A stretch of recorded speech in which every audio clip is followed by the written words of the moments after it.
தமிழ் பள்ளி மாணவர்கள் எதற்கும் சளைத்தவர்கள் அல்ல என்பதை அனைத்துலக அளவில் தொடர்ந்து நிரூபித்து வருகின்றனர். அவ்வகையில் அண்மையில் இயங்கலை வழி நடைபெற்ற 2025ஆம் ஆண்டு வின்ஸ்டம் அனைத்துலக புத்தாக்க போட்டியில் பேரா செம்மோர் தோட்ட தமிழ் பள்ளியைச் சேர்ந்த 30 மாணவர்கள் 6 அறிவியல் புத்தாக்க கண்டுபிடிப்புகளை உருவாக்கி சாதனை படைத்தனர்.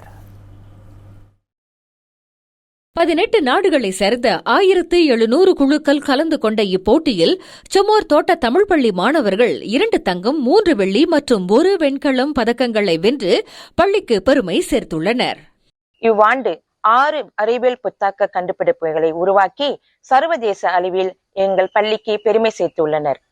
எங்கள் பள்ளியில் பயிலும் 30 மாணவர்கள் மற்றும் 6 ஆசிரியர்கள் அறிவியல் புத்தாக்க போட்டியில் வின்ஸ்டம் என்ற போட்டியில் பங்கு பெற்று 2 தங்கம் 3 வெள்ளி 1 வெண்கல பரிசை தட்டிச் சென்றனர். TRHM எனப்படும் சுனாமியை எதிர்கொள்ளும் வீடுகள் நாட் இசை புரிதலை மேம்படுத்தும் வகையில் லம்பாட் திங்கிங் விளையாட்டு முறை, மேஜிக் பாட் தொழில்நுட்பம் பற்றிய ஆக்கப்பூர்வமான ஆய்வுகளை விளக்குதல், EGG கணித பாடத்தை மேற்கோள் காட்டும் கண்டுபிடிப்பு மற்றும் உயிர்காக்கும் விவசாய பரிணாம கருவி ஆகிய படைப்புகளை மாணவர்கள் வெளிப்படுத்தியதாக அவர் கூறினார்.